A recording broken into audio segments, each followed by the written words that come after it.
Daf Memhet Amud Aleph, 35 lines down. Matnita Minan Hadmino proof Rish Lakish from a Beraita that Mishicha, pulling an item is Kone, Tanya. Netanal Balan Ma'al, someone gave a Kodesh coin to a bathhouse manager, the guy is automatically Hayab on Me'ila.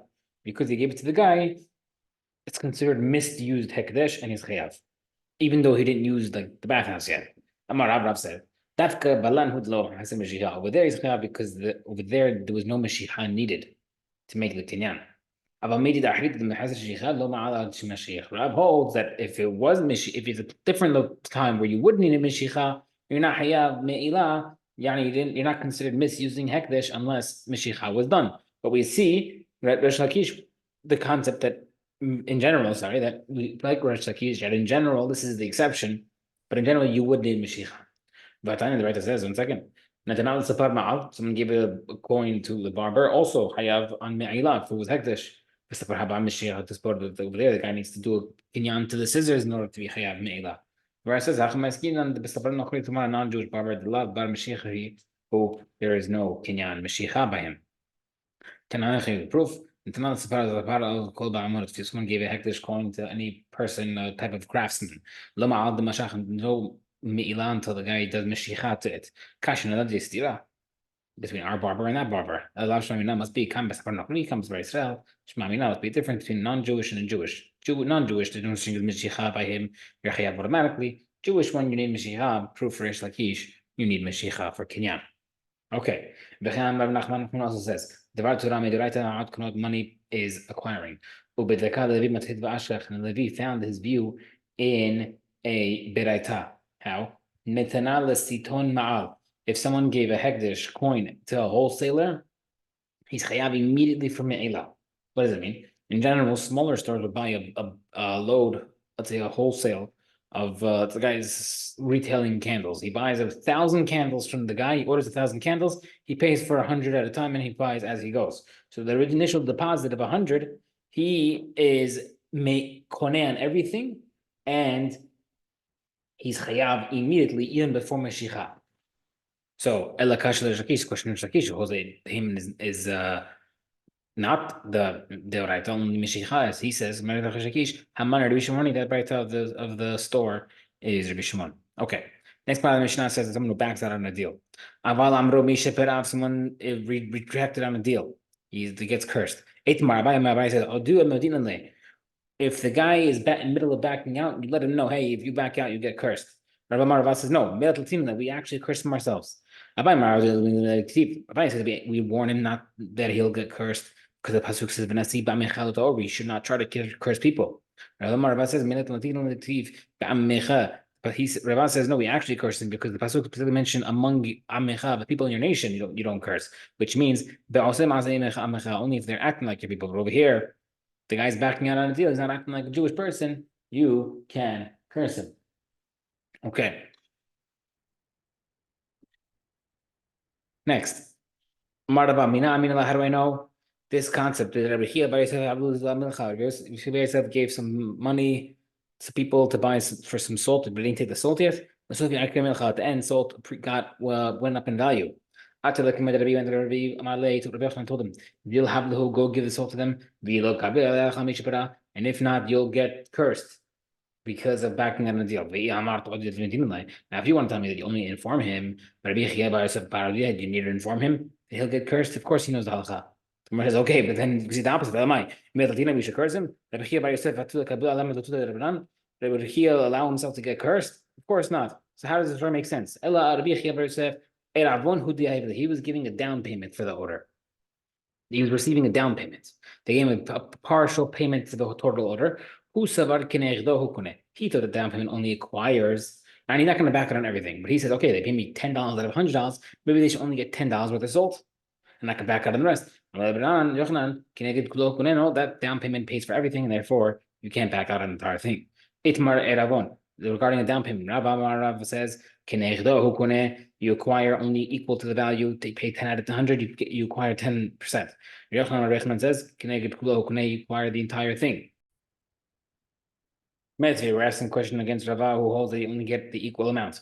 Someone tries to buy something from his friend and gives him a security deposit. If I back out on the deal, you could keep my deposit for free. And he says, and the other guy says to me, if I back out, I'll pay you double your security. Right? So the guy is trying to pay it first. I'll pay you $10 now. If I back out, you keep $10. Other guy is saying, if I back out, I'll pay you your $10 back and I'll give you another $10 on top. The claim at the name that those conditions are binding. Yani it happens. The Rabbi says, according to his reasoning, the Amar Asmachta Kanya, he holds that an Asmachta, which means a statement that's seemingly like an exaggeration, is binding. Which means over here, in general, meaning if so, it's a big problem with betting against Jews, because betting with money might be considered exaggeration. The guy didn't have in mind the whole din, which is a big problem, betting in Jews and also especially in Israel, the lottery. So anyway, Yossi holds that, however, that it's a good commitment. Yehuda Amerik says, the buyer only acquires a portion equal to the security amount. Rabbi Shimon with Gamliel, that meant that when does that apply? Only when he told him, Ervoni yikon, my security shall acquire. The guy sold him a house or a field for $1,000. He only paid half of it so far, without saying it's a down payment.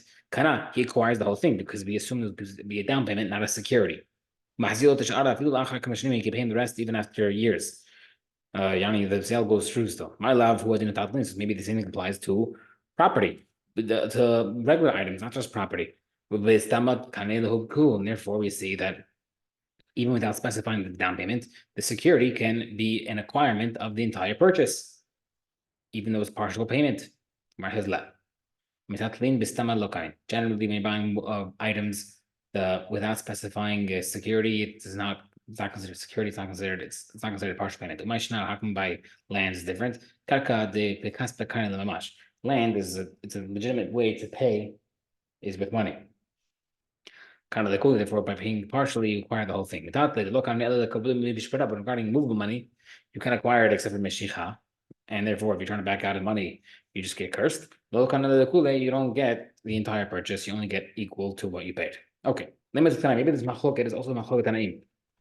If someone lends to his friend against his security, I borrow $1,000, I borrow $1,000 loan, and I give him a $500 watch as security. Then Shemitah happens. So generally Shemitah happens, and there's a loan, the loan falls apart. So what happens? Even though the security is only worth half of the loan, the loan's not canceled. This is according to the opinion of Rashbi. He says, security is equal to the loan, it's $1,000 security to the $1,000 loan. Loan's not canceled. But if it's worth less, loan's canceled. So now, what does it mean according to Rashbag they say that the loan's not canceled? Only maybe if you're trying to tell me that the loan's not the equal security to the loan's not canceled. Yani if it's $500 security, the $500 is not canceled. It sounds like Rabbi would hold that the other opinion will hold that even the whole thing's canceled. What's the point of the security for the watch in the first place? What's the point of the deposit for it? I'm speaking from this. What does it mean that Rashbag says it's not canceled? The whole thing's not canceled. Only the half of it is. What does the Rabbi mean that it's canceled? Because Shemitah, only the $500 that there is no security on it is canceled. A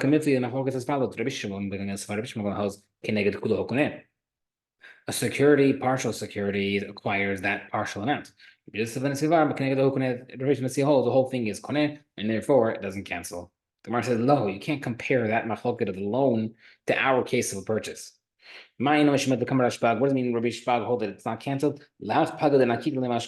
Only the part of the security amount, the $500, is not canceled. And Rabbi he holds its entire thing is also canceled. So what we asked earlier, what's security for if the thing is still canceled? And it's simple. It's not there to hold it through Shemitah. What's the point of security? Security is there to be as a reminder that the loan happens and the guy can't back out. Rav Kahana, I hope this is that big one time Rav Kahana put down money. Someone gave Rav Kahana down payment on linen. And so if I get the price went up on linen, and Rabbi Yochanan wanted to back out. I took the matter came to Rav. Rav told him the matter loses it. The linen that you took money for, have to give it to him. And the rest is a verbal agreement. And it's not considered being untrustworthiness by backing out on the deal.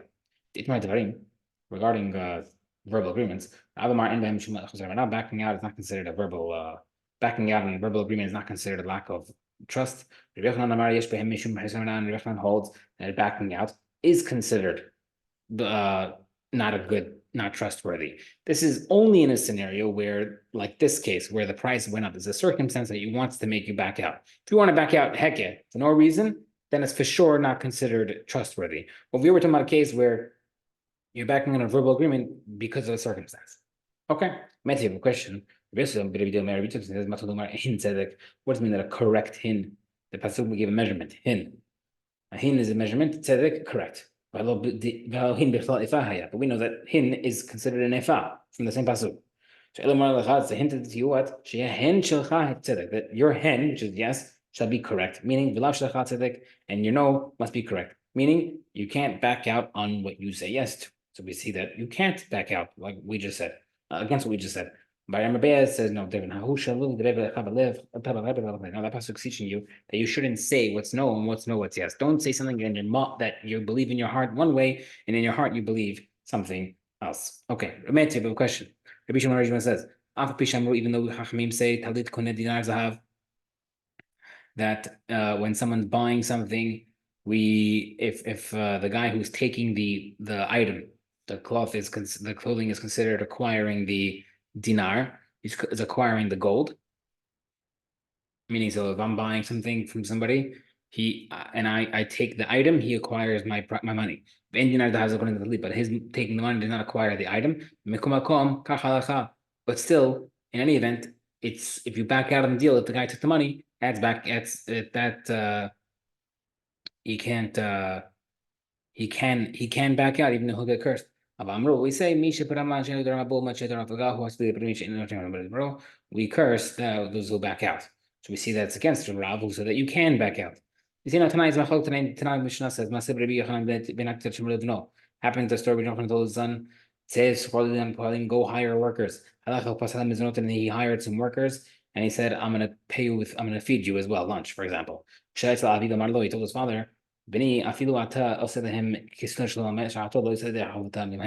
says the father told him, listen, you promised them money, you promised them lunch. The problem with that is, since they're Jewish, they can demand whatever they want, and you can never say no to them.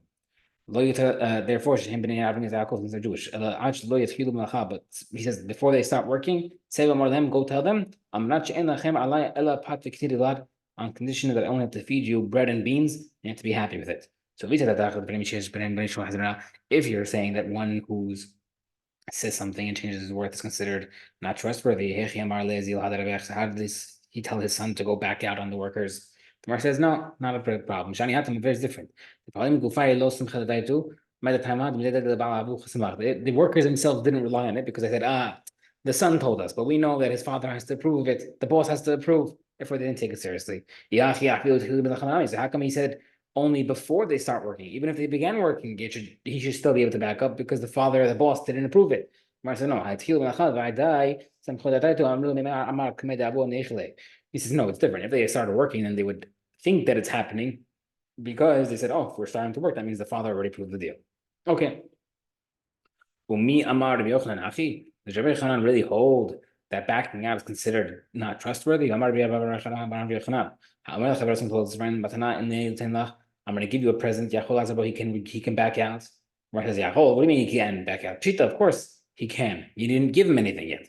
But not only can you, you're allowed to. Yani, no curse, not a sign of lack of trustworthiness. Rabbi Yochanan is agreeing in the case of a small gift that it's improper to back out because the guy believes in. Only on a large gift where the guy says, oh yeah, I'll give you $1,000,000 tomorrow. Yeah, okay. Then it's okay to back out in that scenario. That's what he's talking about. How can I start and also prove this? Because Amar Yochanan. Yisrael Shamar ben Levi. Yisrael told Levi, Kur Maaser Yesh Lecha B'yadi. I have a quart of maaser, a massive amount of maaser for you, Levi. That Levi